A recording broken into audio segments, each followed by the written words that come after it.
तो आज हम बात करेंगे 14 फरवरी के बारे में। फरवरी 14 जिसने पटक पटक के पता नहीं कितने को यानी वैलेंटाइन डे के बारे में।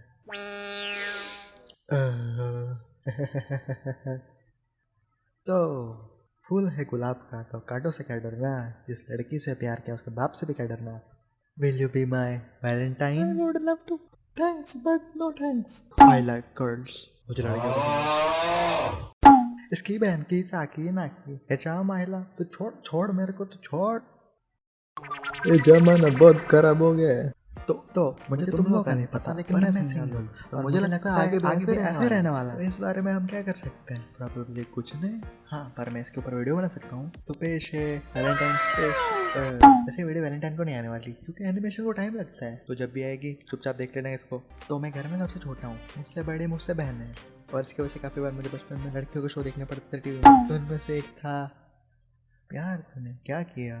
तू भी तो बचपन में देखा करता था, इसका मतलब तू भी।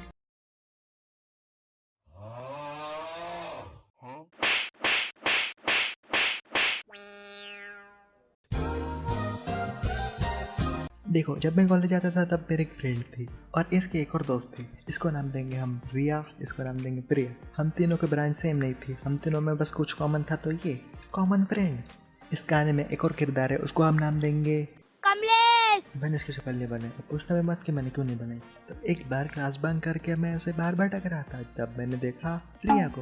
अब मैंने बताया हम लोग का ब्रांच सेम नहीं था, तो इसका क्लास चल नहीं रहा था और मैं छोड़ के आया था अपना क्लास। तो बातों बातों में रिया में कोई खिड़की की तरफ इशारा करके बताई, और जब मैं खिड़की की तरफ देखता हूँ तब मुझे दिखता है कमलेश। और वो मेरे को बताया कि कैसे उसे वो लड़का पसंद है और कैसे उसे वो देखती रहती है, पर उसने आज तक उसको बताया नहीं कि उसको वो पसंद है। तो अभी तुम लोग सोच रहे होगे कि भाई तेरे तो बहुत बुरा हुआ, प्रपोज मारने से पहले वो किसी और को पसंद करती है बोल दी। तो उन लोगों के लिए मैं बताना चाहूँगा कि नहीं, ये कहानी में किसी और का दिल टूटने वाला है, साथ ही में थोड़ा सा मेरा भी। तो अगर तुम्हें जानना है कि किसका दिल टूटने वाला है तो आगे कहानी सुनो।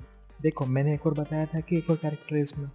अब यहाँ पे एंट्री होती है प्रिया की। प्रिया सो कॉल्ड कमलेश को जानती नहीं थी, लेकिन प्रिया जानती थी रिया को, और रिया के थ्रू प्रिया को पता चलता है कि कमलेश नाम का कोई बंदा एग्जिस्ट भी करता है। अब इसमें होना क्या था, सोशल मीडिया का जमाना है, प्रिया मारती है फॉलो इंस्टाग्राम पे उसको। हालांकि रिया भी कमलेश को फॉलो करती थी, लेकिन उन दोनों की कोई बातचीत नहीं हुई।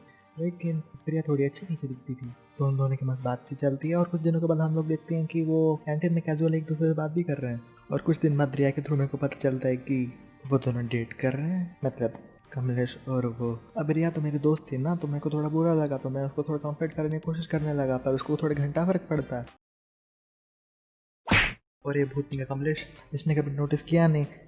रिया उसको क्लास के बाहर देखती थी, उसका वेट करती थी, उसके पास कुछ रहती थी। अभी एक लव स्टोरी के चक्कर में काफ़ी कुछ बिगड़ गए। एक तो इसको दिखाने की रिया उसको पसंद करती है, और रिया को दिखाने कि मैं उसके ऊपर एफर्ट डाल रहा हूँ कि भाई तू थोड़ा, मैं उसको गुड फील कराने के थोड़ा एफर्ट डाल रहा हूँ, मैं उसको गुड फील कराने के थोड़ा एफर्ट डाल रहा हूँ। अब इसका दिल टूटा, इसकी वजह से ये किसी से बातचीत करने बंद कर दी थी, और इसकी वजह से मेरी भी थोड़ी दोस्ती टूट गई थी। और रिया मेरा अच्छी दोस्त थी, इसकी वजह से मेरे को भी थोड़ा बुरा लगा। लेकिन जब मैं कुछ एफर्ट डालने की कोशिश कर रहा था, जैसे खुश करने की कोशिश कर रहा था, खुश हो ही नहीं रही थी।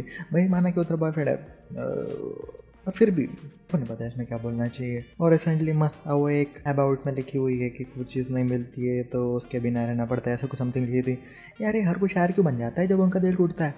अभी तुम लोग बोल रहे हो कि भाई तू कितना बुरा है, उसका दिल टूटा है और तेरे को अपनी पड़ी है। ये तो मेन बात है ना कि किसी को किसी की एफर्ट दिखती नहीं है। एक कमलेश को रिया की एफर्ट नहीं दिखी, रिया को मेरे एफर्ट नहीं दिखी। मेरे को फर्क पड़ रहा था ना रिया की ऐसे वेपर से। हाँ, तुम्हारा ब्रेकअप हो गया था, तुम तो दुनिया के सर पे चढ़ के मुतोगे। अब अगर तुम्हारे कांटेक्ट में किसी के व्हाट्सएप के अबाउट में अगर कुछ लिखा हुआ है शायर की तरह, तो समझ लेना उसका पेज लूटा हुआ है। और जिसका कोई चक्कर वक्कर नहीं चल रहा भाई, वो मस्त डैडीज प्रिंसेस, माँ का मगरमच्छ, सलोन बॉय, कुछ भी मस्त उनका चल रहा रहता है। अगर शायरी दिख गई तो समझ जाना इसका कटा है मस्त। अब देखो, ये रिसेंट की कहानी है, तो मेरे को पता नहीं को करना क्या है। अगर तुम में से किसी को आइडिया होगा क्या करना है तो तुम मेरे को बता सकते हो। क्या मुझे उसे अकेले छोड़ देना चाहिए, या मैं उससे बात करना नहीं बंद कर देना चाहिए? मुझसे बातचीत तो होती नहीं है, उसका सामने से घंटा रिप्लाई आता है, इतना सवाल पूछो उतना जवाब। तो हाँ, इसलिए मेरे को रिलेशनशिप नहीं पसंद। तुम अपना 100% दे रहे होगे और सामने वाला तुम पे खुश नहीं हो रहा होगा, लेकिन कोई और अपना 5% भी दे देगा ना, बस हाय बोल देगा उसको, भाई उसकी पूरी ज़िंदगी को सुधर जाएगी, फुल दिल गार्डन गार्डन हो जाएगा उसका स्लैश उसकी। और हमें इतना खास दिखता नहीं, ना ही मैं इतना अमीर हूँ कुछ। मेरे को नहीं लगता कि गर्लफ्रेंड बॉयफ्रेंड का चक्कर मेरे लिए नहीं है। एक तो किसी का भाव भी नहीं आता, तो किसी का भाव तो आना चाहिए कम से कम। तो हाँ, इस वीडियो के लिए बस इतना ही। तो कितने कहने सुनना है तुमको? कुछ और काम करो। सुनो, मुझे नहीं लगता हमें और दोस्त रहना चाहिए, क्योंकि सच बात तो यह है, मैं बस तुम्हारा दोस्त बन के रहना नहीं चाहता। पर तुम्हारा यह बार बार गम के वक्त लौटाना, पर मेरे गम के वक्त तुम्हारा किसी और के साथ खुशी से रहना और मेरे गम को नज़रअंदाज करना मुझसे बार बार नहीं होता। आगे बढ़ो और तोड़ दो इस दोस्ती को। तुम्हें भी पता है, तुम ही हो जिसके बारे में दिन भर सोचता रहता हूँ। तुम्हें पता है कैसा लगता है जब तुम मेरे गम को नज़रअंदाज करके अपनी खुशियाँ चुनते हो। हाँ, माना है तुम्हारी जिम्मेदारी नहीं मुझे खुश करना, पर मैं तो तुम्हारे साथ होता हूँ ना जब तुम उदास होते हो। तो आगे बढ़ो और तोड़ दो इस दोस्ती को, क्योंकि जब भी मैं तुम्हारे साथ होता हूँ यह बात मुझे अंदर से खाई जाती है। तो अब से मैं तुम्हारा दोस्त नहीं हूँ, ठीक है? तो तुम अब भी चाहते हो कि हम दोनों दोस्त रहें, क्योंकि मैं तुम्हें समझता हूँ, क्योंकि मैं जान जाता हूँ तुम्हें कैसा लगता है जब तुम उदास होते हो, या इसलिए कि मैं तुम्हारे साथ खड़ा रहता हूँ जब कोई और तुम्हारे साथ नहीं रहता। जब तुमने मुझे मना किया तभी तुमने ये सारे हक खो दिए। हमें दोस्ती नहीं होना चाहिए था सबसे पहले। इसमें मैं अपने एक और लाइन ऐड करना चाहूँगा कि your efforts are useless when you are not the person they want. और हाँ, ये लास्ट वाले एनिमेशन को बनाने में मेरे फटके 4 हो गई है, तो लाइक कर देना और मिलते हैं तुमसे नेक्स्ट वीडियो में।